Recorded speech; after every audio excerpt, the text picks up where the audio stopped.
Hello students, I hope you are safe and enjoying a short break from the academic year. Now lockdown time is going on due to COVID-19. Definitely formal education by coming to college is not possible. But informal education at your home is very possible. So our college started online lectures to continue your education from home, and definitely we look forward to you seeing in college as soon as possible. We are also excited to educate you when formal education can start, college can start. Still, stay at home and attend our online lectures. I am your biology teacher Vaishali ma'am, and today is our first lecture of such classes. So before starting our syllabus, we will discuss on content of our biology subject. As per new syllabus, 12th Science Biology textbook have total 15 chapters, and these 15 chapters are divided into 5 units. So let's see which are such 5 units. Our first unit name is reproduction. In this unit, we will study what is meant by reproduction in case of animals as well as in case of plants, and also its types and subtypes also. Our second unit name is genetics and evolution. In this unit, we will study the genetic material like DNA, RNA, its structure and functions also. Our third unit name is physiology. In this unit, we will study the relation between chemical reactions and organisms. Our fourth unit name is applied biology. In this unit, we will study disease and health, types of disease, its treatment, causes and symptoms also. Our last unit name is ecology and environment. In this unit, we will study the factors of environment and its effects on living things. So it is an introductory part of our biology subject. So let's start our first chapter, that is reproduction in lower and higher plants. So this is our first chapter, that is reproduction in lower and higher plants. Students, we use both languages for our learning, English as well as Hindi. Those concepts are critical or hard for our understanding. So there we use Hindi language, and remaining part we will continue in English language. So resulting we understand better every concept clearly. Here we have 2 or 3 words. First is reproduction, second lower plants and higher plants. So firstly we will focus on lower plants and higher plants. What is meant by lower plants and what is meant by higher plants? So we know that, or we had already studied that lower plants means such plants that doesn't bear roots, stem, leaf, flowers and fruits. While higher plants means such plants which bear all plant parts like roots, stem, leaf, flowers, fruits. मतलब lower plants मतलब ऐसे plants जिसको plant parts नहीं होते. Plants parts means root, stem, flowers, leaf या fruits. उनको डालते हैं लोअर प्लांट्स कैटेगरी में. और जिस प्लांट्स को ये पार्ट्स होते हैं तो उन प्लांट्स को डालते हैं हायर प्लांट्स कैटेगरी में. अब लास्ट वर्ड्स रिमेन रह जाता है reproduction. So what is meant by reproduction? So ये वर्ड्स एक्सप्लेन करने से पहले मैं आपको एक एग्जांपल देना चाहूंगी कि हमारे लैंड पे जितने भी लिविंग थिंग्स है उनकी लाइफ स्पैन में सबसे इम्पोर्टेंट प्रोसेस है reproduction. Why I am saying reproduction is an essential process, and here I use one word, lifespan. Lifespan means what? The period between birth to death. इसको बोलते हैं life span. मतलब अगर कोई organism के birth से लेकर उसके डेथ तक का जो पीरियड होता है उसको बोलते हैं लाइफ स्पैन. तो उसी लाइफ स्पैन में सबसे इम्पोर्टेंट प्रोसेस कौन सी है? रिप्रोडक्शन.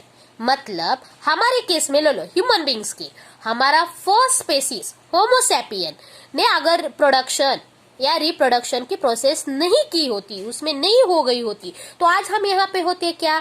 नहीं. इसका मतलब अगर किसी स्पेसीज को सस्टेन करना है, इस अर्थ पे सर्वाइव करना है, तो उसको कौन सी प्रोसेस इंपॉर्टेंट है वहां पे? Reproduction. So now we goes to the scientific definition of the reproduction. Reproduction is the production of young ones. मतलब रिप्रोडक्शन ये एक प्रोडक्शन है. किसका प्रोडक्शन है? यंग वंस का. यंग वंस यानी चाइल्ड्स का. Like parents. लाइक पेरेंट्स मतलब ये जो प्रोसेस है उसमें प्रोडक्शन होता है यंग वंस का, चाइल्ड का. कहां से होता है? पेरेंट्स से होता है. और किसके जैसा होता है? पेरेंट्स के जैसा होता है. And already I told you it is a essential process. Why it is called essential process? It leads to continuation of species as well as maintain the community of life. Community of life मतलब अगर किसी species को इस अर्थ पे sustain करना है तो उसको रिप्रोडक्शन करना ही पड़ता है, उसका प्रोडक्शन होना ही पड़ता है. Now, each organism had its own particular method of the reproduction. हाँ, ये बात अलग है कि हर एक ऑर्गेनिज्म की रिप्रोडक्शन करने की मेथड अलग अलग है. यानी कि every organism has a specific method for the reproduction. Here we have two main types of the reproduction or methods of the reproduction, which is first one is asexual reproduction and second one is a sexual reproduction. Now, firstly we goes to first method, asexual reproduction. Asexual. Here one meaning we get from this word is asexual means sex cells are absent here. Means sex cells are absent here. It means it is a asexual. Now, asexual reproduction does not involve fusion of two compatible gametes. Here one word is given here or written here, gametes. So firstly we will understand what is meant by gametes. Now students, now ये line हमें बताती है कि asexual reproduction में fusion नहीं होता. Fusion नहीं होता. किसका फ्यूजन नहीं होता? गैमेट्स का फ्यूजन नहीं होता. Now, remaining one question is there. What is meant by gametes? Actually, here two types of gametes is there. First one is a male gamete and second one is a female gamete. First one is a male gamete and second one is a female gamete. Now, such types of gametes, these two gametes are absent here. Gametes is not present here. Means fusion not takes place. अगर gametes ही नहीं है तो fusion कहाँ से होगा?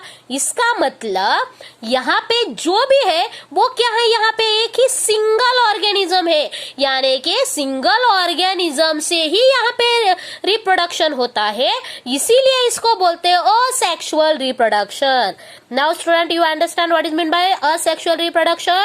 In asexual reproduction, only single organism is present, is called as a asexual reproduction. यहाँ पे sex cells absent होते हैं, यहाँ पे गैमेट प्रेजेंट नहीं होते. अगर गैमेट प्रेजेंट नहीं होते मतलब वहाँ पे फ्यूजन नहीं होता. नेक्स्ट हम फर्दर जाएंगे. Whatever the progeny means new generation और new start anything. Now, whatever the progeny produced from the single organism, it totally genetical and morphological identical to parents is called as colons. मतलब जो भी new generation start हो रही है उस single parent से वो new generation exactly morphological and genetical किसकी जैसी होगी? उसके पेरेंट्स की जैसी होगी. यहाँ पे मैं एक एग्जांपल देती हूँ. मैंने क्या किया, मेरे फ्रेंड से एक रोज जो प्लांट्स रहता है ना, रोज का प्लांट्स, वहां से उसके प्लांट से एक स्टीम कट करके लेके आई और मैंने उस स्टीम को मेरे घर पे फ्लावर पॉट में लगा दिया. आफ्टर फ्यू डेज वो स्टीम बड़ी हुई, उसका कन्वर्ट प्लांट में हुआ और उसको फ्लावर्स आए. तो मैंने कौन से प्लांट्स की स्टीम लाई थी? रोज के प्लांट्स की. डेफिनेटली उसको कौन से फ्लावर्स आएंगे? रोज के फ्लावर्स आएंगे और उसी के टाइप से आएंगे. यानी कि यहाँ पे तो रिप्रोडक्शन हुआ है. और कितने पेरेंट्स इन्वॉल्व है इसमें? खाली एक ही पेरेंट्स है. तो ये भी जो आएगा वो किस में आएगा? असेक्सुअल रिप्रोडक्शन में आएगा. और ये जो फ्लावर्स है ये टोटली मॉर्फोलॉजिकली एंड जेनेटिकली कैसे हो गए? उसके पेरेंट्स के जैसे ही होंगे। तो यहाँ पे असेक्सुअल रिप्रोडक्शन में हमें कितने पॉइंट्स मिलते हैं? इसमें first point we take is that in asexual reproduction fusion gametes doesn't takes place, means sex cells are absent, and second thing is whatever the progeny is totally means genetically and morphologically similar to parents is called as colons. Now next one point here I mostly tell you here, already I told you gametes, types of gametes, male gametes and female gametes. Now here also gametes have nature, gametes को उसका nature भी होता है। मतलब क्या, इसके दो natures होते हैं, मतलब नेचर्स के टाइप्स होते हैं। फर्स्ट होता है हैप्लॉइड और डिप्लॉइड। मतलब हैप्लॉइड, ये गैमेट्स का नेचर कौन सा होता है? हैप्लॉइड। आप बोलोगे अभी ये हैप्लॉइड डिप्लॉइड क्या है? तो हैप्लॉइड यानी कि n क्रोमोसोम्स होते हैं और डिप्लॉइड में 2n क्रोमोसोम्स होते हैं। ये जो गैमेट्स है वो कौन से नेचर का है? हैप्लॉइड, यानी कि n क्रोमोसोम्स नेचर का है। और अभी 2n नेचर का कौन होगा? तो 2n नेचर का होगा जाइगोट। आया समझ में? मतलब इस गैमेट्स, ये जो वर्ड्स है, ये इस पे से हमने कितने पॉइंट्स क्लियर किए? फर्स्ट पॉइंट किया कि गैमेट्स के टू टाइप्स होते हैं, एक तो होता है मेल और दूसरा होता है फीमेल। और एक बात आगे जाके हम ये देखेंगे कि मेल में कितने क्रोमोसोम्स होते हैं। मेल में 2 टाइप्स के क्रोमोसोम्स होते हैं, एक होता है XL और फीमेल में कितने होते हैं? 2 टाइप्स के। कौन से? मेल में कितने होते हैं? 2 टाइप्स के क्रोमोसोम्स XY, और फीमेल में कितने होते हैं? XX। मेल में कौन से क्रोमोसोम्स होते हैं? XY, और फीमेल में कौन से होते हैं? XX। फिर हमने देखा कि गैमेट्स का नेचर क्या है? गैमेट्स का नेचर है हैप्लॉइड, यानी कि n क्रोमोसोम्स का। नाउ हम फिर असेक्सुअल में देखा कि असेक्सुअल में क्या होता है? गैमेट्स का फ्यूजन नहीं होता, और असेक्सुअल में क्या होता है? एक ही ऑर्गेनिज्म प्रेजेंट होता है, एक ही पेरेंट्स प्रेजेंट होता है। आगे जाके हम देखेंगे नेक्स्ट वीडियो में what are the types of asexual reproduction. Actually, asexual reproduction have 3 types. First is fragmentation, budding, and the spore formation.